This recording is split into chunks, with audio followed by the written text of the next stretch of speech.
നമ്മുടെ ഇടയിൽ ആരെങ്കിലും ഒരു സൂയിസൈഡൽ തോട്ടുമായി നടക്കുന്നുണ്ടെങ്കിൽ അതിനെ പ്രിവെൻറ്റ് ചെയ്യാൻ നമ്മൾ സ്വീകരിക്കേണ്ട വഴികൾ എന്തൊക്കെയാണ്, അല്ലെങ്കിൽ നമുക്ക് എങ്ങനെ അത് തിരിച്ചറിയാം എന്നൊക്കെ ഒന്ന് പറഞ്ഞാൽ.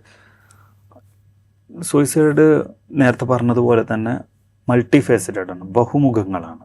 ചിലതിന് നമുക്ക് മനസ്സിലാവും, ചിലതിന് നമുക്ക് മനസ്സിലാവില്ല. അപ്പോൾ മനസ്സിലാക്കാൻ പറ്റാത്ത കാര്യങ്ങൾ ആലോചിച്ച് നമ്മൾ ഗിൽട്ടടിക്കാൻ പാടില്ല എന്നാണ്. അപ്പോൾ നമുക്ക് അത് നെഗറ്റീവാവും. നമുക്ക് അയാളെ രക്ഷിക്കാൻ പറ്റിയില്ലല്ലോ എന്നുള്ള ആലോചനയിൽ നമ്മൾ ചിലപ്പോൾ ജീവിതം മുഴുവൻ നമ്മൾ ഡിപ്രഷനിലേക്ക് പോകാനൊക്കെ സാധ്യതയുണ്ട്. അങ്ങനെ പോകരുത്. അത് പറയാനാണ് വ്യത്യസ്ത മുഖങ്ങളുള്ളതാണ് എന്നും മനുഷ്യന് പരിമിതി ഉണ്ട് എന്നും ആദ്യം പറയുന്നത്. എന്നാൽ ആ പരിമിതികളൊക്കെ ഉണ്ടെങ്കിൽ നമുക്ക് ചില കാര്യങ്ങളൊക്കെ ചെയ്യാൻ പറ്റുമല്ലോ. അതാണല്ലോ നിങ്ങളുടെ ചോദ്യം. പ്രധാനമായിട്ട് ആത്മഹത്യ വിചാരമുള്ള ഒരാളെ മനസ്സിലാക്കേണ്ടത് അയാൾ ദുഃഖിതനായിരിക്കും.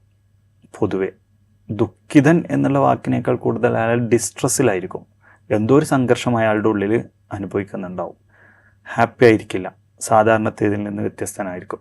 പ്രയാസകരമായൊരു സമയത്താണ് ഈ സൂയിസൈഡൽ ഫീലിംഗ് എക്സ്പെക്റ്റഡ് റിയാക്ഷൻ ആണെന്നാണ് പറയാം. ഒരു സ്ട്രെസ്ഫുൾ കണ്ടീഷനിൽ ഒരാളുടെ മനസ്സിലേക്ക് സൂയിസൈഡ് ഫീലിംഗ്, സൂയിസൈഡ് ഐഡിയ എന്ന് പറയുന്നത് എക്സ്പെക്റ്റഡ് റിയാക്ഷൻ ആണെന്നാണ് പറയാം. എക്സ്പെക്റ്റഡ് ആണ്, നോർമൽ ആണെന്ന് പറയാം ചിന്ത വരുന്നത്.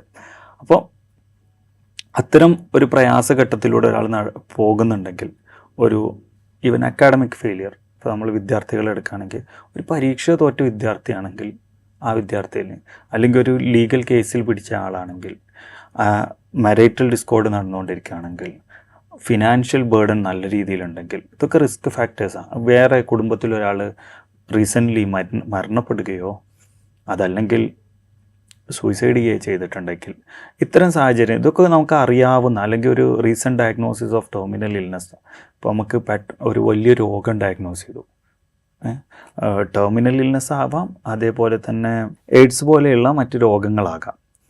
അത്തരം രോഗങ്ങളൊക്കെ ഡയഗ്നോസ് ചെയ്ത് കഴിഞ്ഞാൽ നമുക്ക് ആളുകളുടെ ഇടയിൽ അതൊരു സ്റ്റിഗ്മറ്റൈസ്ഡ് ഇൽനെസ് ആണല്ലോ, അതിൻ്റെ പേരിൽ ബുദ്ധിമുട്ടുകൾ അനുഭവിക്കാറുണ്ട്.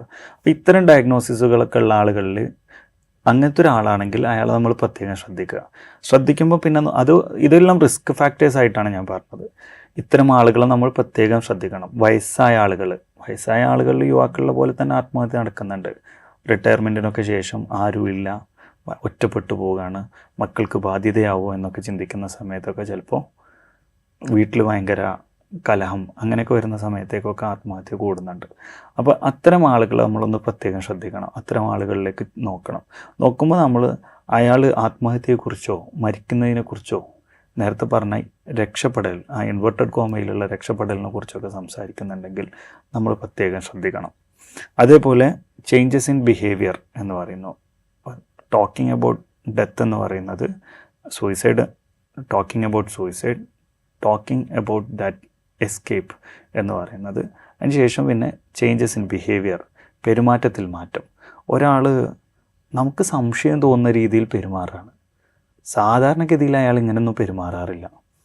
നമ്മൾ ഒരാളെ കാണാൻ പോയ സമയത്ത് അയാൾ നമുക്ക് വല്ലാതെ മുഖം തരുന്നില്ല, അല്ലെങ്കിൽ അയാൾ സാധാരണ നമ്മളോട് പെരുമാറുന്നതിനേക്കാൾ കൂടുതൽ നന്നായി സംശയം തോന്നിക്കുന്ന രീതിയിൽ നന്നായി പെരുമാറും. അങ്ങനെയുണ്ടാവും. പോസിറ്റീവായിട്ടുള്ള ചില മാറ്റങ്ങളൊക്കെ ഉണ്ടാവും. പാരഡോക്സിക്കൽ ആയിട്ട് മാറുമെന്നാണ് അതിന് പറയാം. അത് ഒരു പാരഡോക്സ് ആണ് ശരിക്കും. അത് നന്നായി പെരുമാറി, നന്നായി യാത്രയാക്കി, എന്നിട്ട് അപ്പോൾ ഈ നമുക്ക് സംശയം തോന്നുന്ന രീതിയിൽ ഒരു പെരുമാറ്റം ഉണ്ടായിക്കഴിഞ്ഞാൽ നമ്മളെ ഗട്ട് ഫീലിംഗ് അങ്ങനെ വിചാരിക്കുക. എന്തോ പ്രശ്നമുണ്ട് എന്ന് പറയുകയാണെങ്കിൽ അവിടെ നമ്മൾ ശ്രദ്ധിക്കണം. ചേഞ്ചസ് ഇൻ പേഴ്സണാലിറ്റി, നമ്മൾ സ്ഥിരമായിട്ട് നല്ല സജീവമായിരുന്നൊരു മനുഷ്യൻ ഇപ്പോൾ സജീവമല്ലാതിരിക്കുക, അല്ലെങ്കിൽ തീരെ സജീവമല്ലാതിരുന്നൊരു മനുഷ്യൻ കുറച്ചായിട്ട് ഭയങ്കര സജീവമാകുക, അങ്ങനത്തെ ഒക്കെ കാര്യങ്ങൾ വരുന്ന സമയത്തേക്ക്.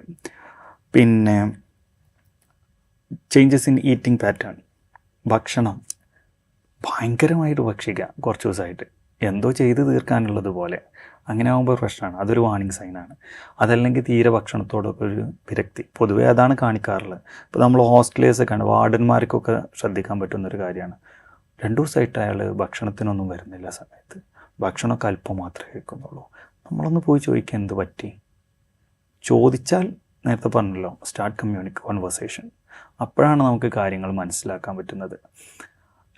ചേഞ്ചസ് ഇൻ സ്ലീപ്പ് പാറ്റേൺ, ഉറക്കമില്ലാതിരിക്കുക. എൻ്റെ അനുഭവത്തിലുണ്ട്, ഒരു ബ്രദർ കുറച്ച് ദിവസമായിട്ട് ഉറങ്ങുന്നില്ല. അപ്പോൾ സിസ്റ്റർ എന്നെ വിളിക്കുകയാണ്, എൽഡറാണ് സിസ്റ്റർ എന്നെ വിളിച്ചിട്ട് പറയാണ്, എൻ്റെ ബ്രദർ കുറച്ച് നാളായിട്ട് ഉറങ്ങുന്നില്ല, അവൻ ലഹരി ഉപയോഗിക്കുന്നുണ്ടോ എന്ന് എനിക്ക് സംശയം. ഞാൻ പറഞ്ഞു, സംശയിക്കണ്ട, ഒന്ന് സംസാരിച്ച് നോക്കാമല്ലോ, നിങ്ങൾ തമ്മിൽ പ്രശ്നമൊന്നുമില്ലല്ലോ, സംസാരിച്ച് നോക്കാം. സംസാരിച്ച് നോക്കുമ്പോൾ കുട്ടി ഒരു കോമ്പറ്റീറ്റീവ് എക്സാമിനേഷന് തയ്യാറെടുക്കുന്ന കുട്ടിയായിരുന്നു, ലഹരിയൊന്നും ഉപയോഗിക്കുന്നില്ല, പക്ഷെ കുറച്ച് നാളായിട്ട് ഇവൻ ഡിപ്രസ്ഡ് ആയേക്കും, ഹോപ്പ്ലെസ് ആണ്, ഇതൊന്നും സക്സസ് ആകുമ്പോൾ ഞാൻ ജയിക്കാൻ പോകുന്നില്ല, എനിക്കിതൊന്നും കിട്ടൂല എന്ന് വിചാരിച്ചുകൊണ്ടിരിക്കുക. എന്നിട്ട് എൻ്റെ അടുത്ത് സിസ്റ്റർ വിളിച്ചിട്ട് പറയാണ്, ഇങ്ങനെ ഹോപ്പ്ലെസ് ആണ്, ഡിപ്രസ്ഡ് ആണ് എന്ന് പറയാം. ഞാനിങ്ങനെ ഡിപ്രസ്ഡ് ആണെങ്കിൽ നിങ്ങൾ ശ്രദ്ധിക്കേണ്ട കാര്യങ്ങൾ എന്നുള്ള രീതിയിൽ കാര്യങ്ങൾ പറഞ്ഞപ്പോൾ അവൾ ചോദിക്കുകയാണ് ബ്രദറിനോട്, നിങ്ങൾക്ക് ആത്മഹത്യാ വിചാരം വരുന്നുണ്ടോ? അപ്പോൾ ആ കുട്ടി പറയുന്നതാണ്, കുറച്ച് ദിവസം മുമ്പേ ആ കുട്ടി ആത്മഹത്യാ ശ്രമം നടത്തിയിരുന്നു. ഡിപ്രഷൻ അവൻ സ്വയം പോയി ഡോക്ടറെ കാണിച്ച് മേടിച്ച കുറച്ച് മെഡിസിൻ ഒന്നിച്ച് കഴിക്കുകയും ഒരുപാട് നേരം ഉറങ്ങുകയും ചെയ്തിട്ടുണ്ട്. ഈ സിസ്റ്റർ ഇപ്പോൾ സംശയിക്കുന്നത് ഇവൻ അന്ന് നന്നായി ഉറങ്ങിയിട്ടുണ്ട്, ഇപ്പോൾ തീരെ ഉറങ്ങുന്നില്ല എന്നുള്ള MDMA ഉപയോഗിക്കുന്നവരിൽ കാണുന്ന ഒരു ലക്ഷണമാണല്ലോ എന്ന് വിചാരിച്ചിട്ടാണ് എന്നെ വിളിക്കുന്നത്. സത്യത്തിൽ നടക്കുന്നത് ലഹരി ഉപയോഗമല്ല, ആ കുട്ടി വലിയൊരു സംഘർഷാവസ്ഥയിലൂടെ കടന്നു പോവുകയാണ്. അപ്പോൾ ഈ ചേഞ്ചസ് ഇൻ സ്ലീപ്പ് പാറ്റേൺ, നമ്മുടെ വാപ്പ തന്നെ രാത്രി 1 മണിയായിട്ട് ഉറങ്ങാണ്ട് പുറത്തിരിക്കണുണ്ട് കഴിഞ്ഞാൽ വാപ്പക്ക് പ്രായമായതുകൊണ്ട് ഉറങ്ങാത്തതാണെന്ന് വിചാരിച്ച് നമ്മൾ മൈൻഡ് ചെയ്യാണ്ടിരിക്കരുത്. നമ്മൾ ചോദിക്കണം, എന്താ ഉപ്പക്ക് പറ്റിയത്, എന്താ ഉപ്പ ഉറങ്ങാത്തത്. അല്ലെങ്കിൽ ഉമ്മ ഡൈനിങ് ഹാളിൽ ഇരിക്കണം, രാത്രി ഒരുപാട് നേരമായി, അപ്പോൾ നമ്മളൊന്ന് ചോദിക്കുക എന്താ ഉമ്മക്ക്. ആ ഉമ്മയും വാപ്പയുള്ള ചെറിയ അസ്വാരസ്യങ്ങളായിരിക്കുമെന്ന് വിചാരിച്ച് നമ്മൾ തള്ളിവിടരുത്. അവിടെ ഒന്ന് ചോദിച്ചു നോക്കുക, നമ്മളുടെ പ്രായത്തിനും പക്വതക്കും അനുസരിച്ചിട്ട് എന്താ പറ്റിയത്, എന്താ ചെയ്യേണ്ടതെന്ന് ചോദിച്ചു. പലപ്പോഴും മരണത്തെക്കുറിച്ച് ആലോചിക്കുന്ന ആളുകൾ, ഇതിപ്പോൾ നമുക്കിങ്ങനെ ആലോചിക്കുമ്പോൾ നമ്മളെ വീട്ടിലൊക്കെ സംഭവിക്കുന്ന, ഞാനിപ്പോൾ ഇരുന്ന് പറയുമ്പോൾ എൻ്റെ 4 പുറം നോക്കുകയാണെങ്കിൽ ഒരു 8 ആത്മഹത്യയെങ്കിലും നടന്നിട്ടുണ്ട് എൻ്റെ ഫ്രണ്ട്സിനടക്കം അയൽവാസികളിലൊക്കെ ആയിട്ട്. ഇതെപ്പോൾ വേണമെങ്കിലും നമ്മളിലേക്ക് വരാമല്ലോ. ഇതിനെക്കുറിച്ചൊന്ന് ശ്രദ്ധിക്കുക. ഇത്തരം കാര്യങ്ങൾ ഒന്ന് talking about suicide. 2 changes in personality, changes in behaviour, changes in sleep pattern, changes in eating pattern. ഈ 5 കാര്യങ്ങൾ ശ്രദ്ധിച്ചാൽ തന്നെ നമുക്ക് കുറേ മനസ്സിലാവും. പിന്നെ ഞാൻ പറഞ്ഞൊരു അസംഷൻ, ജനറൽ അസംഷൻ എന്നാണ് ഇതിനെ പറയുക. ഒരു മനുഷ്യൻ പ്രയാസത്തിലായിരിക്കുമ്പോൾ അയാളുടെ ഉള്ളിലേക്ക് മരണവിചാരം വരാൻ സാധ്യതയുണ്ട് എന്ന് സൈക്കോളജി പറയുന്നുണ്ട്. ഒരു മനുഷ്യൻ കടുത്ത പ്രയാസത്തിലായിരിക്കുമ്പോൾ അയാളിലേക്ക് അത് വരും. അപ്പോൾ അയാൾ മരിക്കുമെന്ന് വിചാരിച്ചിട്ട് നമ്മൾ അപ്രോച്ച് ചെയ്യണ്ട, അയാൾ ആത്മഹത്യ ചെയ്യുമെന്ന് വിചാരിച്ചിട്ടും അപ്രോച്ച് ചെയ്യണ്ട. ഒരു സഹജീവി ഒരു പ്രയാസത്തിലാണല്ലോ എന്നുള്ള രീതിയിലെങ്കിലും നമുക്ക് അപ്രോച്ച് ചെയ്യാം.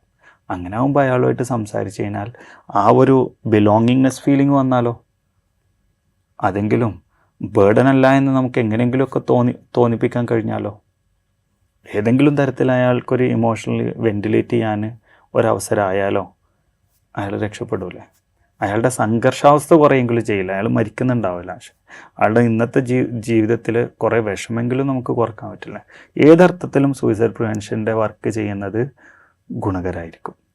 അത് ജീവൻ രക്ഷിച്ചു എന്ന് കൗണ്ട് ചെയ്യാൻ വേണ്ടി ആകരുത് എന്നാണ് എനിക്കുള്ള സജഷൻ. മനുഷ്യനോട് ഒരു മനുഷ്യപ്പറ്റി കാണിച്ചു എന്നുള്ള രീതിയിലായാൽ മതി. ഇപ്പോൾ ഒരാൾക്ക് സൂയിസൈഡ് തോട്ട് വരികയാണെങ്കിൽ ഉടനടി ചെയ്യേണ്ട കാര്യങ്ങൾ എന്തൊക്കെയാണ്? അതായത് സ്വയം അദ്ദേഹം മുൻകരുതലെടുക്കേണ്ടത് എന്തൊക്കെയാണ്?